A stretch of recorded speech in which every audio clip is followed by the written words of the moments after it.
Hi hello ನಮಸ್ಕಾರ ಎಲ್ರಿಗೂ ನವೋನ್ನತಿ education ಚಾನಲ್ಗೆ ಎಲ್ಲರಿಗೂ ಸ್ವಾಗತ. ಸ್ನೇಹಿತರೆ, ಇವತ್ತು ನಾವು ಈ ಒಂದು ವಿಡಿಯೋದಲ್ಲಿ PSTR ಅಂದರೆ ಪ್ರೈಮರಿ ಸ್ಕೂಲ್ ಟೀಚರ್ ರೆಕ್ರೂಟ್ಮೆಂಟ್ಗೆ ಸಂಬಂಧಪಟ್ಟಂತೆ 2009ರ ಪ್ರಶ್ನೆ ಪತ್ರಿಕೆಯನ್ನು ವಿಶ್ಲೇಷಣೆ ಮಾಡ್ತಾ ಹೋಗೋಣ.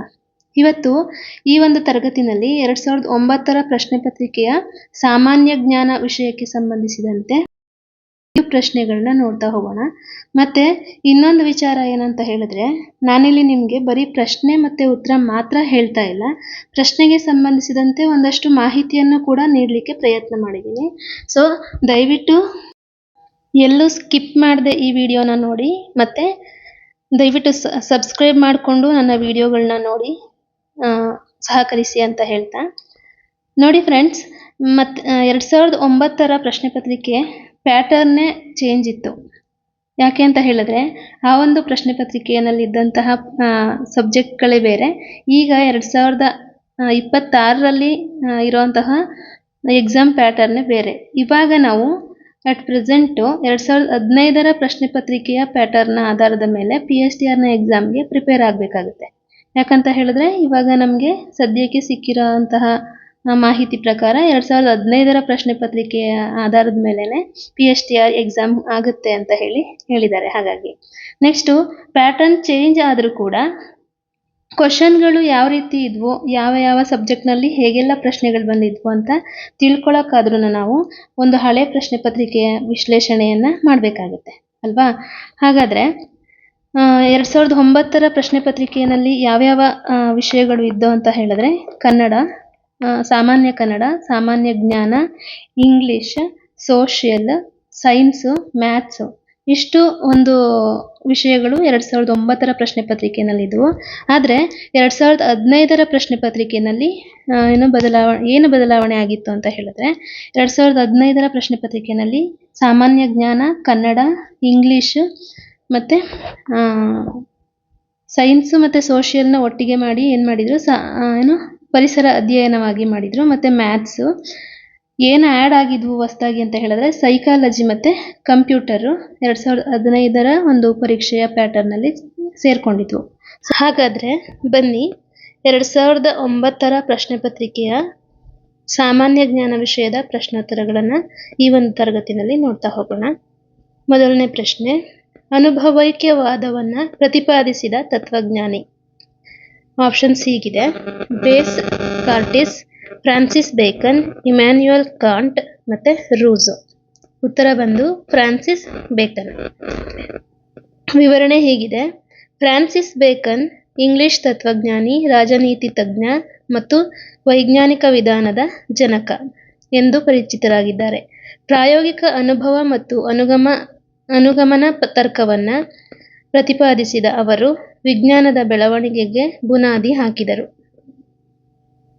ಸ್ನೇಹಿತರೆ, ಫ್ರಾನ್ಸಿಸ್ ಬೇಕನ್ ಅವರು ಈಗಾಗಲೇ ನಮ್ಮೆಲ್ಲರಿಗೂ ಚಿರಪರಿಚಿತ. ಹೇಗೆ ಅಂದರೆ, ಸೈಕಾಲಜಿನಲ್ಲಿ ಮತ್ತು ಬೋಧನಾ ವಿಧಾನಗಳಲ್ಲಿ ಬರುವಂತಹ ನಿಗಮನ ಪದ್ಧತಿ ಮತ್ತು ಅನುಗಮನ ಪದ್ಧತಿ ಬಗ್ಗೆ ನಮಗೆಲ್ರಿಗೂ ಗೊತ್ತೇ ಇದೆ.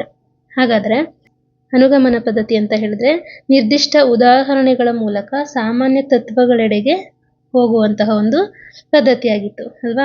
ಹಾಗಾದರೆ ನಿಮ್ಗೊಂದು ಪ್ರಶ್ನೆ, ನಿಗಮನ ಪದ್ಧತಿ ಇದರ ಪ್ರತಿಪಾದಕರು ಯಾರು? ನಿಗಮನ ಪದ್ಧತಿಯ ಪ್ರತಿಪಾದಕರು ಯಾರು? ಇದನ್ನು ಕಮೆಂಟ್ ಬಾಕ್ಸ್ನಲ್ಲಿ ಕಮೆಂಟ್ ಮಾಡಿ ತಿಳಿಸಿ ನನಗೆ. ಇದಿಷ್ಟು ಈ ಪ್ರಶ್ನೆಯ ವಿವರಣೆ ಆಗಿತ್ತು. ಎರಡನೇ ಪ್ರಶ್ನೆ, ಜ್ಯೋತಿರ್ವರ್ಷ ಅಳೆಯುವ ಮಾಪನ ಯಾವುದು? ಆಪ್ಷನ್ಸ್ ಹೀಗಿದೆ: ಕಾಲ, ದೂರ, ಬೆಳಕಿನ ವೇಗ, ಬೆಳಕಿನ ತೀಕ್ಷ್ಣತೆ. ಉತ್ತರ ಬಂದು ದೂರ. ವಿವರಣೆ: ಜ್ಯೋತಿರ್ವರ್ಷ ಎಂದರೆ ಬೆಳಕು ಒಂದು ವರ್ಷದಲ್ಲಿ ಕ್ರಮಿಸುವ ಒಟ್ಟು ದೂರವಾಗಿದೆ. ಬೆಳಕು ಪ್ರತಿ ಸೆಕೆಂಡಿಗೆ 3 ಲಕ್ಷ ಕಿಲೋಮೀಟರ್ನಷ್ಟು ದೂರ ಕ್ರಮಿಸುತ್ತದೆ. ಫ್ರೆಂಡ್ಸ್, ಈ ಒಂದು ಪ್ರಶ್ನೆ ಪತ್ರಿಕೆಯಲ್ಲಿ ಜ್ಯೋತಿರ್ವರ್ಷ ಅಳೆಯುವ ಮಾಪನ ಯಾವುದು ಅಂತ ಕೇಳಿದ್ದಾರೆ. ಅದೇ ಮುಂದೆ ಬರುವಂತಹ ಒಂದು ಪರೀಕ್ಷೆಯಲ್ಲಿ ಬೆಳಕು ಒಂದು ಸೆಕೆಂಡಿಗೆ ಎಷ್ಟು ದೂರ ಕ್ರಮಿಸಬಹುದು ಎಂದು ಕ್ವಶನ್ ಆಗ್ಬೋದು ಅಲ್ವಾ. ಅದಕ್ಕೋಸ್ಕರ ನಾನು ಈ ವಿವರಣೆಯನ್ನು ಇಲ್ಲಿ ಹಾಕೊಂಡಿದ್ದೀನಿ. ಬೆಳಕು ಒಂದು ಸೆಕೆಂಡಿಗೆ ಅಥವಾ ಪ್ರತಿ ಸೆಕೆಂಡಿಗೆ 3 ಲಕ್ಷ ಕಿಲೋಮೀಟರ್ನಷ್ಟು ದೂರ ಕ್ರಮಿಸುತ್ತದೆ. ಇದಿಷ್ಟು ಈ ಪ್ರಶ್ನೆ ಆಯಿತು. ಮುಂದಿನ ಪ್ರಶ್ನೆಗೆ ಹೋಗೋಣ. ಮುಂದಿನ ಪ್ರಶ್ನೆ, ಸೌರವ್ಯೂಹದ ಅತಿ ಸಣ್ಣ ಗ್ರಹ ಯಾವುದು? ಆಪ್ಷನ್ಸ್ ಹೀಗಿದೆ: ಭೂಮಿ, ಬುಧ, ಗುರು, ಶನಿ. ಉತ್ತರ ಬಂದು ಬುಧ. ವಿವರಣೆ ಹೇಗಿದೆ: ಸೌರವ್ಯೂಹದಲ್ಲೇ ಬುಧ ಅತಿ ಚಿಕ್ಕ ಗ್ರಹವಾಗಿದೆ. ಬುಧ ಗ್ರಹದ ಅಕ್ಷಭ್ರಮಣ 58.7 ದಿನಗಳು. ಬುಧ ಗ್ರಹದ ಪರಿಭ್ರಮಣ 88 ದಿನಗಳು. ಸೌರವ್ಯೂಹದಲ್ಲಿ ಅತಿ ಕಡಿಮೆ ಪರಿಭ್ರಮಣವನ್ನು ಹೊಂದಿರುವ ಗ್ರಹವಾಗಿದೆ. ಎರಡನೇ ಅತಿ ಹೆಚ್ಚು ಸಾಂದ್ರತೆ ಹೊಂದಿರುವ ಗ್ರಹ ಬುಧ. ಅತಿ ಹೆಚ್ಚು ಸಾಂದ್ರತೆ ಹೊಂದಿರುವ ಗ್ರಹ ಭೂಮಿಯಾಗಿದೆ. ಇಲ್ಲಿ ಸೂರ್ಯನಿಗೆ ಅತಿ ಹತ್ತಿರದ ಗ್ರಹ ಯಾವುದು ಅಂತ ಕೂಡ ಕೇಳ್ಬೋದು. ಅದು ಕೂಡ ಬುಧನೇ ಆಗಿರುತ್ತೆ. ಬುಧ ಗ್ರಹವು ತನ್ನ ಸುತ್ತ ತಾನು ಸುತ್ತೋದಕ್ಕೆ 58.7 ದಿನಗಳನ್ನ ತಗೊಳುತ್ತೆ. ಮತ್ತೆ ಸೂರ್ಯನ ಒಂದು ಸುತ್ತು ಸುತ್ತಲಿಕ್ಕೆ ಅಂದರೆ ಒಂದು ವರ್ಷಕ್ಕೆ ಎಷ್ಟು ದಿನಗಳು ಅಂತ ಹೇಳಿದ್ರೆ ಬುಧನಲ್ಲಿ 88 ದಿನಗಳು. 88 ದಿನಕ್ಕೆ ಬುಧನಲ್ಲಿ ಒಂದು ವರ್ಷ ಆಗುತ್ತೆ. ಓಕೆನಾ. ಇದನ್ನ ಪರಿಭ್ರಮಣ ಅಂತ ಹೇಳಿ ಕರೀತಾರೆ. ಓಕೆನಾ. ಅಕ್ಷಭ್ರಮಣ ಅಂದರೆ ತನ್ನ ಸುತ್ತ ತಾನು ಸುತ್ತೋದು. ಪರಿಭ್ರಮಣ ಅಂದರೆ ಸೂರ್ಯನ ಸುತ್ತ ಬುಧ ಒಂದು ಸುತ್ತು ಹಾಕಲಿಕ್ಕೆ ಬುಧ ಗ್ರಹದ ಪರಿಭ್ರಮಣ ಅಂತ ಹೇಳ್ತಾರೆ. ಅದು 88 ದಿನಗಳು. ಮತ್ತೆ ಸೌರವ್ಯೂಹದಲ್ಲೇ ಅತಿ ಕಡಿಮೆ ಪರಿಭ್ರಮಣವನ್ನು ಅಂದರೆ ಸೂರ್ಯನನ್ನ ಒಂದು ಸುತ್ತು ಬರಲಿಕ್ಕೆ ಕಡಿಮೆ ದಿನಗಳನ್ನ ತಗೊಳ್ಳೋದು ಅಂತ ಅಂದರೆ ಅದು ಬುಧ ಗ್ರಹ ಆಗಿರುತ್ತೆ. ಇದಿಷ್ಟು ಬುಧ ಗ್ರಹಕ್ಕೆ ಸಂಬಂಧಪಟ್ಟಂತ ಮಾಹಿತಿಯಾಗಿದೆ. ಇಲ್ಲಿ ಈ ಒಂದು ಎಕ್ಸಾಮ್ನಲ್ಲಿ ಬುಧ ಗ್ರಹದ ಬಗ್ಗೆ ಕೇಳಿದ್ದಾರೆ. ಮುಂದೆ ಬರುವಂತಹ ಎಕ್ಸಾಮ್ನಲ್ಲಿ ಬೇರೆ ಯಾವುದಾದ್ರೂ ಗ್ರಹದ ಬಗ್ಗೆ ಕೇಳಬಹುದು ಅಲ್ವಾ. ಅದಕ್ಕೋಸ್ಕರ ನಾವು ಸೌರವ್ಯೂಹದಲ್ಲಿ ಇರುವಂತಹ ಅಷ್ಟು ಗ್ರಹಗಳ ಬಗ್ಗೆ 8 ಗ್ರಹಗಳ ಬಗ್ಗೆ ಸಂಪೂರ್ಣ ಮಾಹಿತಿಯನ್ನ ತಿಳ್ಕೊಬೇಕಾಗುತ್ತೆ. ಓಕೆನಾ. ಯಾರಿಗೆಲ್ಲ ಸೌರವ್ಯೂಹದ ಬಗ್ಗೆ ವಿಡಿಯೋ ಬೇಕು ಒಂದು ಕಮೆಂಟ್ ಹಾಕಿ, ನಾನು ಮುಂದಿನ ತರಗತಿನಲ್ಲಿ ಸೌರವ್ಯೂಹದ ಬಗ್ಗೆ ತಿಳಿಸ್ಕೊಡ್ಲಿಕ್ಕೆ ಪ್ರಯತ್ನ ಮಾಡ್ತೀನಿ. ನಿಮ್ಮ ಕಮೆಂಟ್ಸು ನನ್ನ ಮುಂದಿನ ತರಗತಿಗೆ ಸಹಕಾರ ಆಗುತ್ತೆ. ಓಕೆನಾ. 4ನೇ ಪ್ರಶ್ನೆ: ಮೊಟ್ಟ ಮೊದಲು ಸೂಕ್ಷ್ಮಗ್ರಾಹಿಯಲ್ಲಿ ಜೀವಕಣವನ್ನು ಕಂಡುಹಿಡಿದ ವಿಜ್ಞಾನಿ? ಆಪ್ಷನ್ಸ್ ಹೀಗಿದೆ: M Schleiden, T Schwann, Robert Hooke, Leeuwenhoek. ಉತ್ತರ ಬಂದು ರಾಬರ್ಟ್ ಹುಕ್. ಇಲ್ಲಿ ವಿವರಣೆ ನೋಡೋಣ. ಈ ಒಂದು ವಿವರಣೆಯನ್ನು ನಾನು NCERT ಪುಸ್ತಕವಾದಂತಹ 9ನೇ ತರಗತಿಯ ವಿಜ್ಞಾನ ಭಾಗ 1ರಲ್ಲಿರುವಂತಹ ಪಾಠ 5 ಜೀವದ ಮೂಲ ಘಟಕ ಅನ್ನೋ ಒಂದು ಪಾಠದಿಂದ ತಗೊಂಡಿರ್ತೀನಿ. ನಾನು ಹೇಳೋದಿಷ್ಟೇ, ನೀವು ಆದಷ್ಟು NCERT ಬುಕ್, ಗೌರ್ಮೆಂಟ್ ಬುಕ್ಗಳನ್ನ, ಪಠ್ಯಪುಸ್ತಕಗಳನ್ನ ಹೆಚ್ಚು ಅಧ್ಯಯನ ಮಾಡಿ. ಯಾಕೆ ಅಂತ ಹೇಳಿದ್ರೆ ಇತ್ತೀಚೆಗೆ ಹೆಚ್ಚು 5ನೇ ತರಗತಿಯಿಂದ 10ನೇ ತರಗತಿಯವರೆಗಿರುವಂತಹ ಪಠ್ಯಪುಸ್ತಕಗಳಲ್ಲೇ ಹೆಚ್ಚು ಪ್ರಶ್ನೆಗಳನ್ನ ತೆಗಿತಾ ಇದ್ದಾರೆ. ಹಾಗಾಗಿ ನೀವು ಆ ಪುಸ್ತಕಗಳನ್ನ ಓದೋದು ಒಳ್ಳೆಯದು ಅನ್ಕೋತೀನಿ. ವಿವರಣೆ ಹೀಗಿದೆ: 1665ರಲ್ಲಿ ರಾಬರ್ಟ್ ಹುಕ್ ಮೊದಲ ಬಾರಿಗೆ ಜೀವಕೋಶಗಳನ್ನು ಆವಿಷ್ಕರಿಸಿದರು.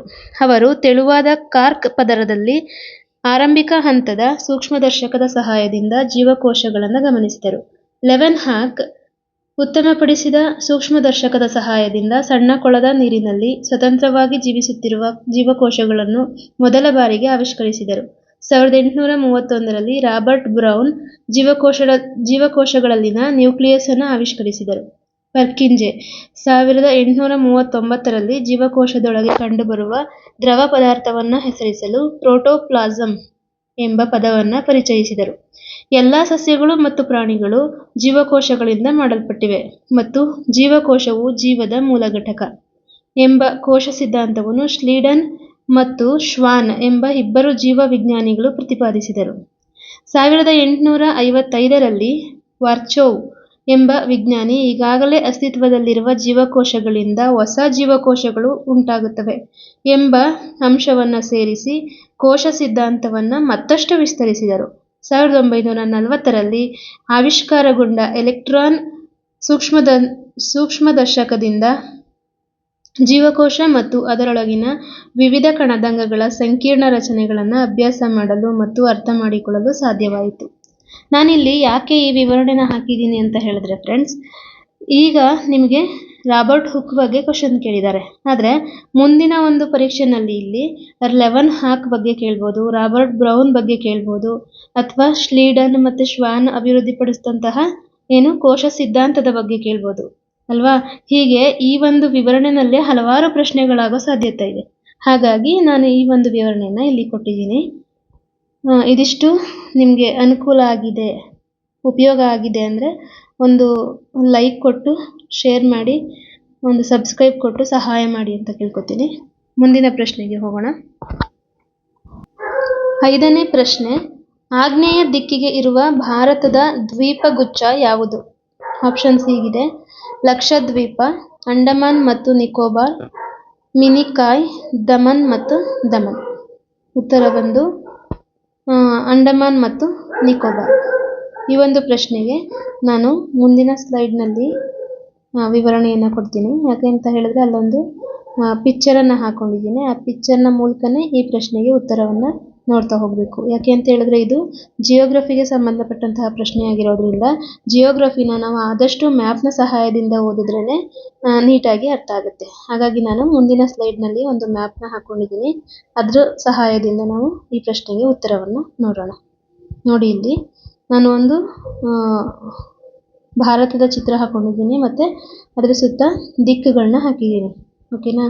ದಿಕ್ಕುಗಳನ್ನ ನೀವು ಆದಷ್ಟು ಚೆನ್ನಾಗಿ ಅಭ್ಯಾಸ ಮಾಡಿ. ಯಾಕೆ ಅಂತ ಹೇಳಿದ್ರೆ ಈ 8 ದಿಕ್ಕುಗಳು ಇಂಪಾರ್ಟೆಂಟ್ ಆಗುತ್ತೆ. ಓಕೆನಾ? ಈಗ ಕೇಳಿರೋಂತಹ ಪ್ರಶ್ನೆಗೆ ಉತ್ತರ ಬಂದು ಭಾರತದ ಆಗ್ನೇಯ ದಿಕ್ಕಿಗೆ ಇರುವಂತಹ ದ್ವೀಪಗುಚ್ಛ ಯಾವುದು ಅಂತ ಕೇಳಿದ್ದಾರೆ.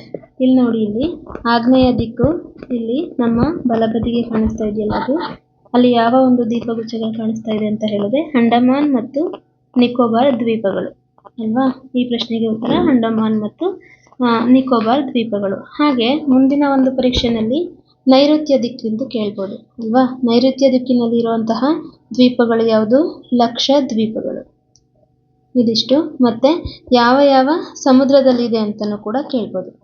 ಅಂದರೆ ಲಕ್ಷದ್ವೀಪಗಳು ಯಾವ ಸಮುದ್ರದಲ್ಲಿ ಕಂಡುಬರುತ್ತವೆ ಅಂತ ಕೇಳಿದ್ರೆ ಅದಕ್ಕೆ ಉತ್ತರ ಏನಾಗಿರಬೇಕು? ಅರಬ್ಬಿ ಸಮುದ್ರ. ಹಾಗೆ ಅಂಡಮಾನ್ ನಿಕೋಬಾರ್ ದ್ವೀಪಗಳು ಬಂಗಾಳ ಕೊಲ್ಲಿಯಲ್ಲಿ ಕಂಡುಬರುತ್ತವೆ ಅಲ್ವಾ? ಹೀಗೆ ಮ್ಯಾಪ್ನ ಸಹಾಯದಿಂದ ನಾವು ಇನ್ನು ಜಿಯೋಗ್ರಫಿನ ಓದಬೇಕಾಗುತ್ತೆ. ಇದಿಷ್ಟು ಈ ಪ್ರಶ್ನೆಯ ವಿವರಣೆಯಾಗಿತ್ತು. ಮುಂದಿನ ಪ್ರಶ್ನೆಗೆ ಹೋಗೋಣ. 6ನೇ ಪ್ರಶ್ನೆ, ವೆಲ್ತ್ ಆಫ್ ನೇಷನ್ಸ್ ಪುಸ್ತಕವನ್ನು ಬರೆದವರು? ಆಪ್ಷನ್ಸ್ ಹೀಗಿದೆ: Gunnar Myrdal, Karl Marx, Adam Smith, Winston Churchill. ಓಕೆನಾ? ಉತ್ತರ ಬಂದು Adam Smith. Wealth of Nations ಅನ್ನೋ ಪುಸ್ತಕವನ್ನು ಬರೆದವರು ಆಡಮ್ ಸ್ಮಿತ್. ಓಕೆನಾ? ವಿವರಣೆ ನೋಡೋಣ. ಆಡಮ್ ಸ್ಮಿತ್ ರವರು ಸ್ಕಾಟಿಷ್ ತತ್ವಜ್ಞಾನಿ ಮತ್ತು ಅರ್ಥಶಾಸ್ತ್ರಜ್ಞ. ಇವರನ್ನು ಆಧುನಿಕ ಅರ್ಥಶಾಸ್ತ್ರದ ಪಿತಾಮಹ ಎಂದು ಕರೆಯಲಾಗುತ್ತದೆ. 1776ರಲ್ಲಿ ಪ್ರಕಟವಾದ ಅವರ ಪ್ರಸಿದ್ಧ ಪುಸ್ತಕ the Wealth of Nations. Next, Karl Marx German ತತ್ವಜ್ಞಾನಿ, ಅರ್ಥಶಾಸ್ತ್ರಜ್ಞ ಮತ್ತು ಸಮಾಜವಾದಿ ಚಿಂತಕರಾಗಿದ್ದು ಅವರ ಅತ್ಯಂತ ಪ್ರಸಿದ್ಧ ಕೃತಿಗಳೆಂದರೆ ದಾಸ್ ಕ್ಯಾಪಿಟಲ್ ಮತ್ತು ಫ್ರೆಡ್ರಿಕ್ ಎಂಜಲ್ಸ್ ಜೊತೆಗೂಡಿ ಬರೆದ ಕಮ್ಯುನಿಸ್ಟ್ ಮ್ಯಾನಿಫೆಸ್ಟೋ. ಈ ವಿವರಣೆಯನ್ನು ಗಮನ ಇಟ್ಟು ನೋಡ್ಕೊಳ್ಳಿ. ಯಾಕೆ ಅಂತ ಹೇಳಿದ್ರೆ ಇಲ್ಲಿ ನಾನು ಇಬ್ಬರು ಅರ್ಥಶಾಸ್ತ್ರಜ್ಞರ ಬಗ್ಗೆ ಹೇಳಿದ್ದೀನಿ. ಒಂದು ಆಡಮ್ ಸ್ಮಿತ್ ಮತ್ತು ಇನ್ನೊಂದು ಕಾರ್ಲ್ ಮಾರ್ಕ್ಸ್. ಕಾರ್ಲ್ ಮಾರ್ಕ್ಸ್ ರವರ ಈ ಪ್ರಸಿದ್ಧ ಕೃತಿಗಳ ಬಗ್ಗೆ ಅನೇಕ ಬಾರಿ ಪ್ರಶ್ನೆಯಾಗಿದೆ. ಯಾವುದು ಅಂತ ಹೇಳಿದ್ರೆ ದಾಸ್ ಕ್ಯಾಪಿಟಲ್ ಮತ್ತು ಕಮ್ಯುನಿಸ್ಟ್ ಮ್ಯಾನಿಫೆಸ್ಟೋ ಅಂತೇಳಿ. ಮತ್ತು ಆಧುನಿಕ ಅರ್ಥಶಾಸ್ತ್ರದ ಪಿತಾಮಹ ಯಾರು ಅಂತ ಹೇಳಿ ಹಲವಾರು ಪ್ರಶ್ನೆ ಪತ್ರಿಕೆಯಲ್ಲಿ ಪ್ರಶ್ನೆಯಾಗಿದೆ. ಸೊ ಅದನ್ನು ಕೂಡ ಗಮನ ಇಟ್ಟು ನೋಡ್ಕೊಳ್ಳಿ. ಮುಂದಿನ ಪ್ರಶ್ನೆಗೆ ಹೋಗೋಣ. 7ನೇ ಪ್ರಶ್ನೆ, ಹುಚ್ಚುನಾಯಿ ಕಡಿತದಿಂದ ಮಾನವನ ದೇಹದ ಈ ಭಾಗಕ್ಕೆ ಧಕ್ಕೆ ಉಂಟಾಗುವುದು?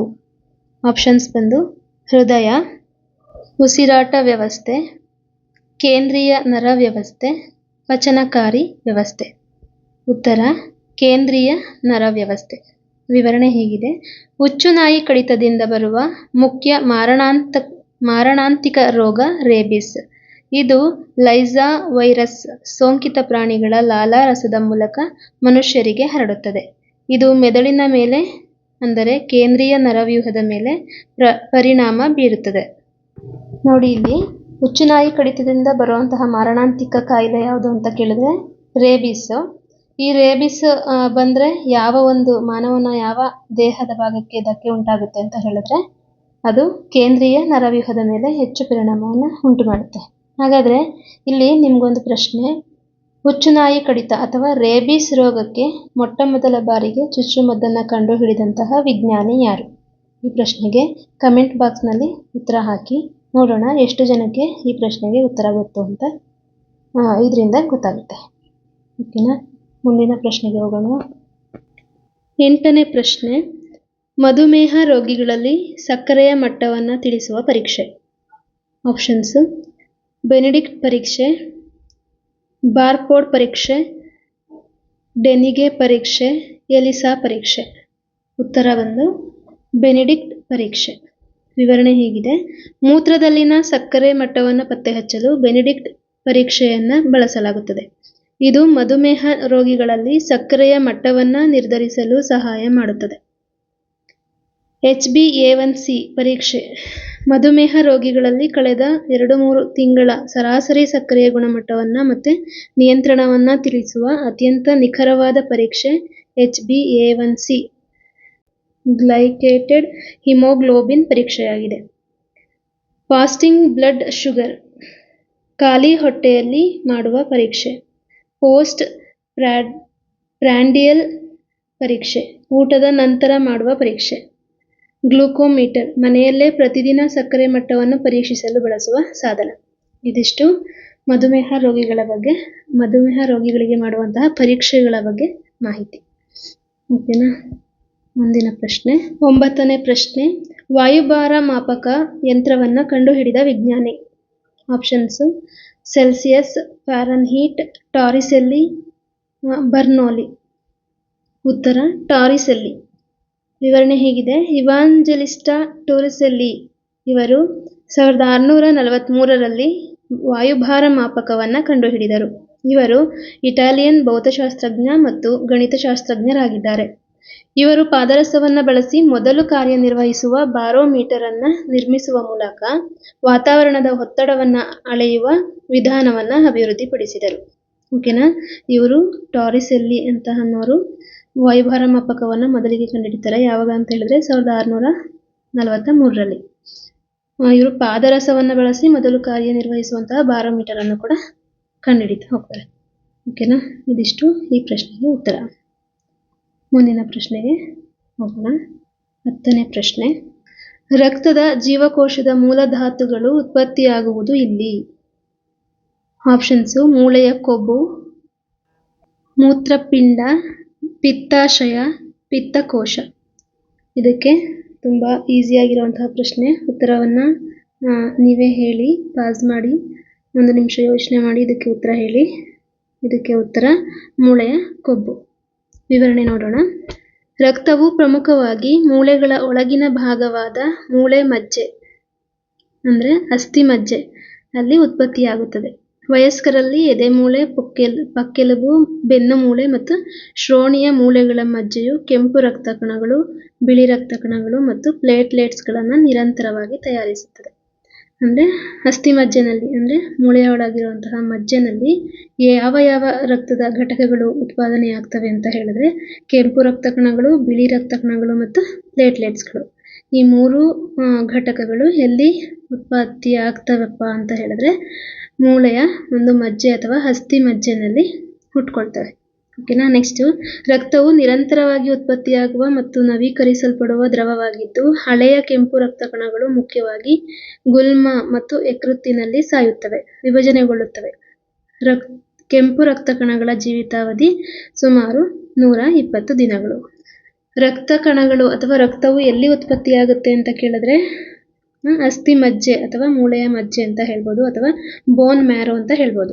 ಹಾಗೆ ರಕ್ತ ಎಲ್ಲಿ ಸಾಯುತ್ತೆ, ಎಲ್ಲಿ ಅದರ ಒಂದು ಕೊನೆಯಾಗುತ್ತೆ ಅಂತ ಹೇಳಿದ್ರೆ ಅದು ಒಂದು ಎಲ್ಲಿ ಗುಲ್ಮ, ಸ್ಪ್ಲೀನ್ ಅಂತ ಹೇಳ್ತಾರಲ್ಲ ಅಲ್ಲಿ ಮತ್ತು ಯಕೃತ್ನಲ್ಲಿ ಇವು ಅಂತ್ಯವನ್ನು ಕಾಣ್ತವೆ. ಮತ್ತು ಕೆಂಪು ರಕ್ತ ಕಣಗಳ ಜೀವಿತಾವಧಿ ಎಷ್ಟು ಅಂತ ಕೇಳಿದ್ರೆ 120 ದಿನಗಳು. ಇಲ್ಲೂ ಕೂಡ ಹಲವಾರು ಪ್ರಶ್ನೆಗಳಾಗ್ಬೋದು. ರಕ್ತದ ಜೀವಕೋಶಗಳ ಮೂಲಧಾತು ಉತ್ಪತ್ತಿಯಾಗುವುದು ಇಲ್ಲಿ ಅಂತ ಇಲ್ಲಿ ಕೇಳಿದ್ದಾರೆ. ಮುಂದೆ ಕೆಂಪು ರಕ್ತ ಕಣಗಳು ಎಷ್ಟು ದಿನ, ಕೆಂಪು ರಕ್ತ ಕಣಗಳ ಜೀವಿತಾವಧಿ ಕೇಳ್ಬೋದು, ಅಥವಾ ರಕ್ತದ ಘಟಕಗಳು ಎಲ್ಲಿ ಹುಟ್ಟುತ್ತವೆ ಅಥವಾ ರಕ್ತದ ಘಟಕಗಳು ಎಲ್ಲಿ ಸಾಯ್ತವೆ ಅಂತ ಪ್ರಶ್ನೆಗಳಾಗ್ಬೋದು. ಹೇಗೆ ಬೇಕಾದರೂ ಪ್ರಶ್ನೆ ಆಗ್ಬೋದು, ಗಮನ ಇಟ್ಟು ಓದ್ಕೊಳ್ಳಿ. 11ನೇ ಪ್ರಶ್ನೆ, ಪನಾಮ ಕಾಲುವೆ ಈ ಕೆಳಗಿನ ಸಾಗರಗಳನ್ನು ಜೋಡಿಸುತ್ತದೆ. ಆಪ್ಷನ್ಸ್ ಹೀಗಿದೆ: ಅಟ್ಲಾಂಟಿಕ್ ಮತ್ತು ಹಿಂದೂ ಮಹಾಸಾಗರ, ಪೆಸಿಫಿಕ್ ಮತ್ತು ಅಟ್ಲಾಂಟಿಕ್ ಸಾಗರ, ಹಿಂದೂ ಮಹಾಸಾಗರ ಮತ್ತು ಪೆಸಿಫಿಕ್ ಸಾಗರ, 4ನೇದು ಮೆಡಿಟರೇನಿಯನ್ ಮತ್ತು ಪೆಸಿಫಿಕ್ ಸಾಗರ. ಇದಕ್ಕೆ ಉತ್ತರವನ್ನು ಪಾಸ್ ಮಾಡಿ ಹೇಳಲಿಕ್ಕೆ ಟ್ರೈ ಮಾಡಿ. ಉತ್ತರವನ್ನು ಹೇಳ್ತೀನಿ ನಾನು.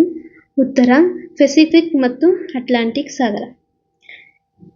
ನೀವು ಮೇಯ್ನು ಇಲ್ಲಿ 5 ಮುಖ್ಯ ಸಾಗರಗಳ ಬಗ್ಗೆ ಡೀಟೇಲ್ ಆಗಿ ಸ್ಟಡಿ ಮಾಡಲೇಬೇಕಾಗುತ್ತೆ. ಯಾಕೆ ಅಂತ ಹೇಳಿದ್ರೆ ಇಲ್ಲಿ ಪೆಸಿಫಿಕ್ ಮತ್ತು ಅಟ್ಲಾಂಟಿಕ್ ಸಾಗರದ ಬಗ್ಗೆ ಕೇಳಿದ್ದಾರೆ ಮತ್ತು ಪನಾಮ ಕಾಲುವೆ ಬಗ್ಗೆ ಕೇಳಿದ್ದಾರೆ ಅಂದರೆ ಯಾವುದಾದ್ರೂ ಒಂದು ಸಾಗರದ ಬಗ್ಗೆ ಕೇಳ್ತಾರೆ ಅಂತ ಇಲ್ಲಿ ನಾವು ತಿಳ್ಕೊಬೇಕಾಗುತ್ತೆ. ಅದಕ್ಕೋಸ್ಕರ ವಿವರಣೆ: ಪನಾಮ ಕಾಲುವೆಯು ಅಟ್ಲಾಂಟಿಕ್ ಸಾಗರ ಮತ್ತು ಪೆಸಿಫಿಕ್ ಸಾಗರಗಳನ್ನು ಜೋಡಿಸುತ್ತದೆ. ಪನಮಾದ ಇಸ್ತಮಸ್ ಮೂಲಕ ಹಾದು ಹೋಗುವ ಈ ಕೃತಕ ಜಲಮಾರ್ಗವು ದಕ್ಷಿಣ ಅಮೆರಿಕಾದ ಸುತ್ತ ದೀರ್ಘ ಪ್ರಯಾಣ ಮಾಡದೆಯೇ ಹಡಗುಗಳು ಈ 2 ಸಾಗರಗಳ ನಡುವೆ ಸಂಚರಿಸಲು ಸಹಾಯ ಮಾಡುತ್ತದೆ ಅಂತ ಹೇಳಿದ್ರೆ, ಇದನ್ನು ಕೂಡ ನೀವು ಮ್ಯಾಪ್ನ ಮೂಲಕ ಅಧ್ಯಯನ ಮಾಡಿದ್ರೆ ಈಸಿ ಆಗುತ್ತೆ. ಸೊ ನಾನು ಇಲ್ಲೊಂದು ಮ್ಯಾಪು ಹಾಕಿದ್ದೀನಿ, ಅದನ್ನು ತೋರಿಸ್ತಾ ಹೋಗ್ತೀನಿ. ಇಲ್ಲೇನಂತ ಹೇಳಿದ್ರೆ ಪನಾಮ ಕಾಲುವೆ ಎಲ್ಲಿ ಬರುತ್ತೆ ಅಂತ ಕೇಳಿದ್ರೆ ಯಾವುದು ಪೆಸಿಫಿಕ್ ಮತ್ತು ಅಟ್ಲಾಂಟಿಕ್ ಸಾಗರದ 2 ಸಾಗರಗಳನ್ನ ಸೇರಿಸುವಂತಹ ಒಂದು ಕಾಲುವೆ ಆಗಿದೆ. ಮತ್ತು ಈ ಒಂದು ಪನಾಮ ಕಾಲುವೆ ಯಾವ ದೇಶಗಳ ನಡುವೆ ಬರುತ್ತೆ ಅಂತ ಕೇಳಿದಾಗ ಉತ್ತರ ಅಮೆರಿಕ ಮತ್ತು ದಕ್ಷಿಣ ಅಮೆರಿಕದ ನಡುವೆ ಕಂಡುಬರುತ್ತೆ. ನೋಡಿ ಇಲ್ಲಿ ಮ್ಯಾಪ್ನ ಅಬ್ಸರ್ವ್ ಮಾಡಿ. ಅಲ್ಲಿ ಅಟ್ಲಾಂಟಿಕ್ ಸಾಗರ ಇದೆ, ಇಲ್ಲಿ ಪೆಸಿಫಿಕ್ ಸಾಗರ ಇದೆ. ಮತ್ತು ಯಾವ 2 ದೇಶಗಳು ಅಥವಾ 2 ಖಂಡಗಳು ಅಂತ ಕೇಳಿದ್ರೆ ಮೇಲೆ ನಾರ್ತ್ ಅಮೆರಿಕ ಅಂದರೆ ಉತ್ತರ ಅಮೆರಿಕ ಇದೆ, ಕೆಳಗಡೆ ಸೌತ್ ಅಮೆರಿಕ ಅಥವಾ ದಕ್ಷಿಣ ಅಮೆರಿಕ ಇದೆ. ಈ 2 ದೇಶಗಳ ನಡುವೆ ಇಸ್ತಮಸ್ ಅನ್ನೋ ಒಂದು ಪ್ರದೇಶದಲ್ಲಿ ಈ ಒಂದು ಪನಾಮ ಕಾಲುವೆ ಕಂಡುಬರುತ್ತೆ. ಇದು ಏನಂತ ಹೇಳಿದ್ರೆ ನಾರ್ತ್ ಅಮೆರಿಕದಿಂದ ಅಥವಾ ಉತ್ತರ ಭಾಗದಿಂದ ಹಡಗುಗಳು ದಕ್ಷಿಣ ಭಾಗಕ್ಕೆ ಅಥವಾ ಪೆಸಿಫಿಕ್ ಸಾಗರದಿಂದ ಅಟ್ಲಾಂಟಿಕ್ ಸಾಗರಕ್ಕೆ ಹಡಗುಗಳು ಹೋಗಬೇಕು ಅಂತ ಹೇಳಿದ್ರೆ ಈ ಒಂದು ಸೌತ್ ಅಮೆರಿಕವನ್ನು ಸುತ್ಕೊಂಡು ಹೋಗ್ಬೇಕಿತ್ತು ಅಂದರೆ 21,000 ಕಿಲೋಮೀಟರ್ ಆಗ್ತಿತ್ತು. ಆದರೆ ಈ ಪನಾಮ ಕಾಲುವೆ ನಿರ್ಮಾಣದ ಮೂಲಕ ಏನಾಯಿತು ಅಂತ ಹೇಳಿದ್ರೆ ಆ ಕಿಲೋಮೀಟರ್ಗಳು ಕಡಿಮೆ ಆಗ್ತಾ ಬಂತು. ಎಷ್ಟು ಅಂತ ಹೇಳಿದ್ರೆ ಪ್ರಯಾಣದ ಅವಧಿ 8,000 ಕಿಲೋಮೀಟರ್ಗೆ ಬಂದು ನಿಲ್ತು ಅಂತ ಹೇಳಿದ್ರೆ ಈ ದಕ್ಷಿಣ ಅಮೆರಿಕನ ಸುತ್ತುವರ್ಕೊಂಡು ಹೋಗಬೇಕು ಅಂದರೆ 21,000 ಕಿಲೋಮೀಟರ್ ಆಗ್ತಿತ್ತು. ಈ ಪನಾಮ ಕಾಲುವೆ ಮೂಲಕ ಹೋದರೆ ಹಡಗುಗಳು 8,000 ಕಿಲೋಮೀಟರ್ಗೆ ತನ್ನ ಗುರಿಯನ್ನು ತಲುಪ್ತಾ ಇದ್ವು. ಹಾಗಾಗಿ ಇಷ್ಟು ದೊಡ್ಡ ಒಂದು ದೂರದ ಅಂತರವನ್ನು ಕಡಿಮೆ ಮಾಡಲಿಕ್ಕೆ ಈ ಪನಾಮ ಕಾಲುವೆ ಸಹಾಯವನ್ನು ಮಾಡ್ತಾ ಇದೆ. ಓಕೆನಾ? ಇದಿಷ್ಟು ಪನಾಮ ಕಾಲುವೆಯ ಬಗ್ಗೆ ಮಾಹಿತಿ ಆಯಿತು. ನೆಕ್ಸ್ಟ್ ಕೇಳ್ಬೋದು, ಇವಾಗ 2 ಸಾಗರಗಳ ನಡುವೆ ಪ್ರಶ್ನೆ ಬಂದಿದೆ. ನೆಕ್ಸ್ಟ್ 2 ಖಂಡಗಳು ಅಥವಾ 2 ದೇಶಗಳ ನಡುವೆ ಯಾವ ದೇಶಗಳ ನಡುವೆ ಈ ಪನಾಮ ಕಾಲುವೆ ಇದೆ ಅಂತ ಪ್ರಶ್ನೆ ಆಗ್ಬೋದಲ್ವಾ? ಅದಕ್ಕೋಸ್ಕರ ನಾನಿಲ್ಲಿ ಈ ಮ್ಯಾಪ್ನ ಸಹಾಯದಿಂದ ನಿಮಗೆ ವಿವರಣೆಯನ್ನು ನೀಡಿದ್ದೀನಿ. ಗಮನ ಇಟ್ಟು ನೋಡ್ಕೊಳ್ಳಿ. ಇಲ್ಲಿ ನಾನು ಸೂಯೆಜ್ ಕಾಲುವೆಯ ಬಗ್ಗೆ ಮಾಹಿತಿ ನೀಡಿದ್ದೀನಿ. ಯಾಕೆ ಅಂತ ಹೇಳಿದ್ರೆ ಮುಂದಿನ ಪರೀಕ್ಷೆಯ ಹೆಚ್ಚಿನ ತಯಾರಿಗಾಗಿ ಅಷ್ಟೇ. ಓಕೆನಾ? ಸೂಯೆಜ್ ಕಾಲುವೆಯು ಈಜಿಪ್ಟ್ನಲ್ಲಿರುವ ವಿಶ್ವದ ಅತಿ ಪ್ರಮುಖ ಮಾನವ ನಿರ್ಮಿತ ಜಲಮಾರ್ಗವಾಗಿದ್ದು ಮೆಡಿಟರೇನಿಯನ್ ಸಮುದ್ರ ಮತ್ತು ಕೆಂಪು ಸಮುದ್ರವನ್ನು ಸಂಪರ್ಕಿಸುತ್ತದೆ. 1869ರಲ್ಲಿ ಆರಂಭವಾದ ಈ ಕಾಲುವೆ 193 ಕಿಲೋಮೀಟರ್ ಉದ್ದದ ಕಾಲುವೆಯಾಗಿದೆ. ಆಫ್ರಿಕಾವನ್ನು ಸುತ್ತುವರಿಯದೆ ಯುರೋಪ್ ಮತ್ತು ಏಷ್ಯಾ ನಡುವೆ ನೇರ ಸಾಗಾಣಿಕೆಗೆ ಅವಕಾಶ ಮಾಡಿಕೊಡುತ್ತದೆ. ಇದು ಜಾಗತಿಕ ವ್ಯಾಪಾರದ 12% ನಿರ್ವಹಿಸುತ್ತಿದೆ. ಈ ಒಂದು ಸೂಯೆಜ್ ಕಾಲುವೆ ಎಲ್ಲಿ ಬರುತ್ತೆ ಮತ್ತು ಯಾವ ಸಮುದ್ರಗಳನ್ನ ಜೋಡಣೆ ಮಾಡುತ್ತೆ ಅಂತ ಪ್ರಶ್ನೆ ಆಗಬಹುದು. ಇದು ತುಂಬ ಇಂಪಾರ್ಟೆಂಟ್, ಹಾಗಾಗಿ ನೋಡ್ಕೊಳ್ಳಿ. ಈ ಸೂಯೆಜ್ ಕಾಲುವೆ ಒಂದು ಮಾನವ ನಿರ್ಮಿತ ಕಾಲುವೆ ಆಗಿದ್ದು ಮೆಡಿಟರೇನಿಯನ್ ಮತ್ತು ಕೆಂಪು ಸಮುದ್ರವನ್ನು ಸಂಪರ್ಕಿಸುತ್ತದೆ. ನೋಡಿ ಇಲ್ಲಿ ಇದೊಂದು ಮ್ಯಾಪ್ ಹಾಕಿದ್ದೀನಿ. ಇಲ್ಲಿ ಮೇಲೆ ಮೆಡಿಟರೇನಿಯನ್ ಸಿ ಇದೆ, ಕೆಳಗಡೆ ರೆಡ್ ಸಿ ಇದೆ. ಈ 2 ಸಿಗಳನ್ನ ಸೇರಿಸುವಂತಹ ಒಂದು ಕಾಲುವೆ ಸೂಯೆಜ್ ಕಾಲುವೆ ಆಗಿದೆ.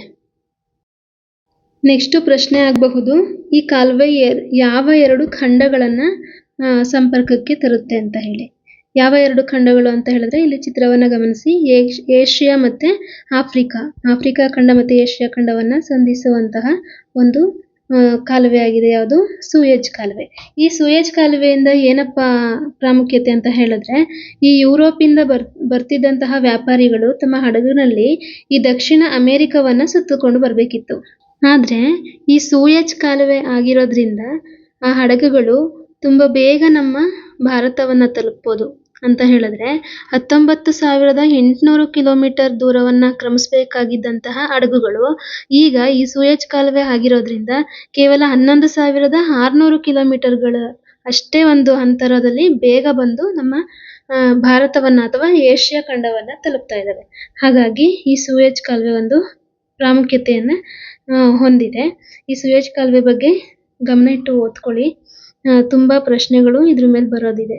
ಓಕೆನಾ? ಇದಿಷ್ಟು ಸೂಯಜ್ ಕಾಲುವೆಯ ಒಂದು ಮಾಹಿತಿಯಾಗಿತ್ತು. ಯಾವುದೇ ಜಿಯೋಗ್ರಫಿಯ ಯಾವುದೇ ಪ್ರಶ್ನೆಗಳನ್ನ ನೀವು ಅಧ್ಯಯನ ಮಾಡೋದಿದ್ರು ಈ ಥರ ಮ್ಯಾಪ್ಗಳನ್ನ ಹಾಕ್ಕೊಂಡು ಅಧ್ಯಯನ ಮಾಡ್ತಾ ಹೋಗಿ. ಈ ಮ್ಯಾಪ್ಗಳು ಗೂಗಲ್ನಲ್ಲಿ ಸಿಗ್ತಾ ಹೋಗ್ತವೆ. ನೀವು ಯಾವುದೇ ಮ್ಯಾಪ್ ಬೇಕು ಅಂದರೂ ಗೂಗಲ್ನಲ್ಲಿ ಹೋಗಿ ಸರ್ಚ್ ಮಾಡಿ ಸಿಗ್ತವೆ. ಈಸಿಯಾಗಿ ಓದೋದನ್ನು ಏನು ಮಾಡಿ ತಿಳ್ಕೊಳ್ಳಿ. ಓಕೆನಾ? ಇದಿಷ್ಟು ಇವತ್ತಿನ ತರಗತಿ ಆಗಿತ್ತು. PSTRನ 2009ರ ಹಳೆ ಪ್ರಶ್ನೆ ಪತ್ರಿಕೆಯಲ್ಲಿ ಸಾಮಾನ್ಯ ಜ್ಞಾನಕ್ಕೆ ಸಂಬಂಧಪಟ್ಟಂತೆ ಈ ಒಂದು ಸೆಷನ್ನಲ್ಲಿ ನಾನು 10 ಪ್ರಶ್ನೆಗಳನ್ನ ಏನು ಮಾಡಿದ್ದೀನಿ, ವಿವರಣೆ ಸಹಿತ ಕೊಟ್ಟಿದ್ದೀನಿ. ಇನ್ನೂ 14 ಪ್ರಶ್ನೆಗಳಿವೆ. ಆ 14 ಪ್ರಶ್ನೆಗಳನ್ನ ನಾನು ಮುಂದಿನ ಒಂದು ವಿಡಿಯೋದಲ್ಲಿ ತಿಳಿಸ್ಕೊಡ್ತಾ ಹೋಗ್ತೀನಿ. ಈ ವಿಡಿಯೋಗಳು ಹೀಗೆ ಕಂಟಿನ್ಯೂ ಆಗಬೇಕು ಅಂತ ಇಷ್ಟ ಇದ್ದರೆ ದಯವಿಟ್ಟು ಲೈಕ್ ಮಾಡಿ, ಒಂದು ಕಮೆಂಟ್ ಮಾಡಿ ಮುಂದುವರಿಸಿ ಅಂತ. ನನಗೆ ನಿಮ್ಮ ಒಂದು ಕಾಮೆಂಟು, ಲೈಕು ಖಂಡಿತವಾಗ್ಲೂ ನನಗೆ ಉತ್ಸಾಹವನ್ನು ತುಂಬುತ್ತೆ. ಹಾಗೆ ಸಬ್ಸ್ಕ್ರೈಬ್ ಮಾಡಿಕೊಂಡು ನನ್ನ ವಿಡಿಯೋಗಳನ್ನ ನೋಡ್ತಾ ಇರಿ ಅಂತ ಹೇಳ್ತಾ, ಇಲ್ಲಿಯವರೆಗೆ ನಿಮ್ಮ ಅಮೂಲ್ಯ ಸಮಯವನ್ನು ನೀಡಿ ನನ್ನ ವಿಡಿಯೋಗಳನ್ನ ನೋಡಿದ್ದಕ್ಕೆ ತುಂಬ ಹೃದಯದ ಧನ್ಯವಾದಗಳು. ನಮಸ್ಕಾರ.